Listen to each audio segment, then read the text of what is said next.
आपके साथ सुमन। करनाल के डीएवी महाविद्यालय के प्राचार्य श्री रामपाल सैनी ने 1 जुलाई 2021 तक भी डायरेक्टर जनरल उच्चतर शिक्षा हरियाणा को डीएवी एजुकेशन सोसाइटी करनाल के चुनाव में बतौर निर्वाचन अधिकारी हटाए जाने की सूचना नहीं दी। इसकी जानकारी पत्र संख्या नंबर 103/55 जन सूचना अधिनियम के तहत विजयपाल द्वारा मांगी गई। बता दें, सूचना के जवाब में राज्य जन सूचना अधिकारी कम संयुक्त निदेशक के कार्यालयों ने दी। इसके बारे में विजयपाल से हमारी सहयोगी सोनाली की खास बातचीत, आइए आपको सुनाते हैं। नमस्कार, मैं हूं आपके साथ सोनाली। आप देख रहे हैं समाचार एक्सप्रेस न्यूज। इस वक्त हमारे साथ डीएवी एजुकेशन सोसाइटी के मेंबर हैं। चलिए उनसे उनके बारे में जानते हैं। सर, आपका नाम क्या है और डीएवी एजुकेशन सोसाइटी में आपका रोल क्या है? मेरा नाम विजयपाल है। डीएवी एजुकेशन सोसाइटी में और डीएवी कॉलेज करनाल की प्रबंधक समिति का मैं सदस्य हूं और इसमें कोषाध्यक्ष और ज्वाइंट सेक्रेटरी के पद पर काम कर चुका हूं। प्रधानाचार्य रामपाल आजकल काफी विवादों में, इस बारे में आप क्या कहना चाहेंगे? जी हाँ, आपने बिल्कुल सही फरमाया। प्राचार्य रामपाल सैनी अपनी नियुक्ति के समय से ही विवादित हैं और विवादों में हैं।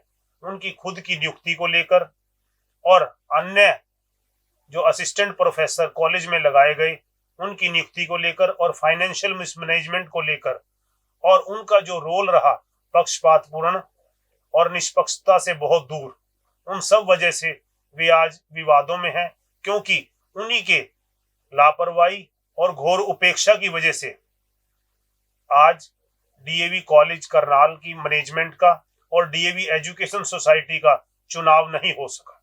ठाकुर वीरेंद्र सिंह बनाम एजुकेशन सोसाइटी के जो केस में इनका क्या आरोप है? ठाकुर वीरेंद्र सिंह बनाम डीएवी एजुकेशन सोसाइटी के केस के अंदर, जैसा आपने पूछा, प्रिंसिपल रामपाल सैनी के ऊपर कई प्रकार के गंभीर आरोप थे, जिसके अंदर एक आरोप तो ये था कि उन्होंने और नाथीराम जी जो तत्कालीन प्रधान थे, नाथीराम गुप्ता जी, इन्होंने एक असिस्टेंट प्रोफेसर जो लगाया नियमित रूप से, उसके 0 एकेडमिक क्वालिफिकेशन में मार्क्स थे 0। उसके बावजूद उस व्यक्ति को डीएवी कॉलेज के अंदर लेक्चरार लगाया। इसी प्रकार 9 अन्य लेक्चरार और 13 अन्य नियुक्तियां की गई, जिनमें कई प्रकार के गंभीर आरोप उनके सर्टिफिकेट को लेकर, उनकी अपॉइंटमेंट को लेकर, जिनमें यहां तक भी कहा जा रहा है कि उनके जो सर्टिफिकेट हैं वो ऐसी यूनिवर्सिटियों से बने हुए हैं जो कि फेक यूनिवर्सिटी हैं, फेक डिग्रियां जारी करती हैं। प्रधानाचार्य रामपाल सैनी जो कि निर्वाचन अधिकारी से कब और उन्हें क्यों हटाया गया? रामपाल सैनी को निर्वाचन अधिकारी के पद से उनके पक्षपातपूर्ण रवैये की वजह से, उनका जो पिछला कंडक्ट रहा और इस चुनाव के दौरान भी चुनाव प्रक्रिया में जो उनका रोल रहा, उनकी वजह से, न्यूट्रल ना होने की वजह से और अन्य गंभीर आरोपों की वजह से कुछ मेंबरान ने उनके खिलाफ जिला registrar firm and society Karnal को एप्लीकेशन दी। उस एप्लीकेशन के ऊपर सभी तथ्यों को गौर करते हुए उनको निष्पक्ष ना होने की वजह से हटाया गया। क्या रामपाल सैनी ने अपने आप को हटाने के बारे में जानकारी दी थी? रामपाल सैनी को 28/5/2021 को उनके निर्वाचन अधिकारी के पद से हटा दिया गया। उसके बावजूद उन्होंने यह जानकारी कॉम्पिटेंट अथॉरिटी यानी जो कि director general higher education Haryana है और कुरुक्षेत्र यूनिवर्सिटी कुरुक्षेत्र के वाइस चांसलर और डीन ऑफ कॉलेजेस को उनका दायित्व बनता था, लीगली बाउंडेड ड्यूटी थी कि वो इसकी सूचना वहां देते और उस ऑर्डर की प्रति भी इन दोनों संस्थानों में भेजते, ताकि हमारे कॉलेज, हमारी सोसाइटी को वित्तीय नुकसान ना होता और जो 2 ऑब्जर्वर उनके मित्र के रूप में आए थे उनको दिया जाने वाला खर्चा बच सकता और सारी कार्रवाई, सारा चुनाव प्रक्रिया विधिवत रूप से संपन्न हो जाती। परंतु उन्होंने जानबूझकर दुर्भावनापूर्वक और जानते हुए यह जानकारी और उन आदेशों की प्रति ना तो director general higher education Haryana को भेजी और ना ही कुरुक्षेत्र यूनिवर्सिटी कुरुक्षेत्र के डीन ऑफ कॉलेजेस को भेजी, जिसकी आज हमें मेरे पास director general higher education Haryana का इस बारे में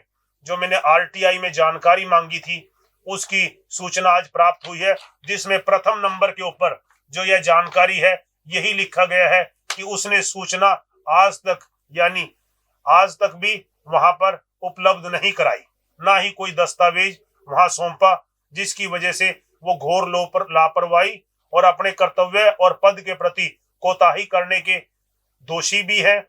और इसका दो कारण है, एक तो स्वयं प्रिंसिपल होने के नाते भी उनका भेजना दायित्व और फर्ज बनता था, और दूसरी लीगल बाउंड्री ड्यूटी इसलिए भी बनती थी क्योंकि वो जिम्मेदार ओहदा निर्वाचन अधिकारी के पद पर थे और उनको स्वयं को हटाया गया था।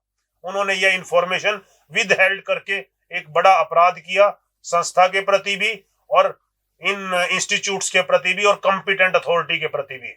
इसमें हम मांग भी करते हैं कि उनके खिलाफ सख्त से सख्त एक्शन उनके डिपार्टमेंटल तौर पे सभी डिपार्टमेंट ले और जो लीगल एक्शन बनेगा वो भी हम उनके अगेंस्ट करेंगे।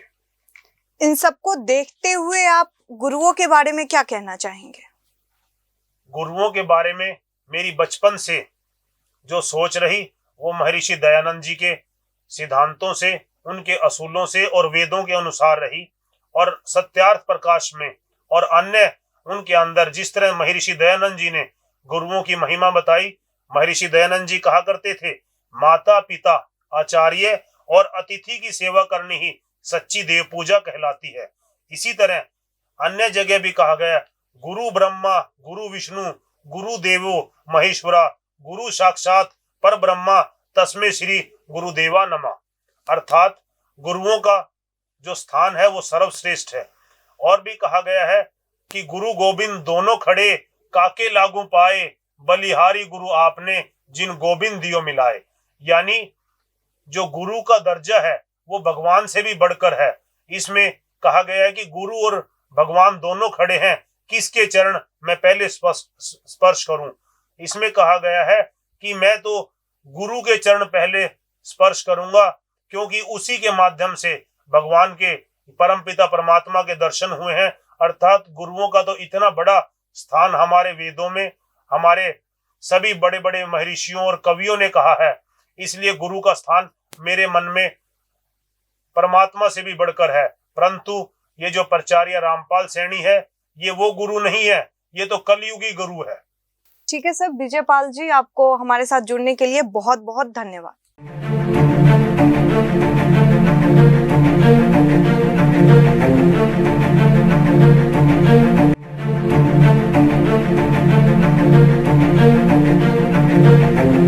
ऐसा अवसर फिर नहीं मिलेगा। अब हरियाणा सरकार की दीनदयाल आवास योजना के अंतर्गत सेक्टर 1 तरावड़ी में 135 और 142 गज के प्लॉट्स मात्र 21,000 रुपए देकर बुक करवाएं। क्रेडिट सोसाइटी, सड़क, sewerage, street light, park, community centre, तुरंत रजिस्ट्री और पोसेशन भी। कॉल 9466034000।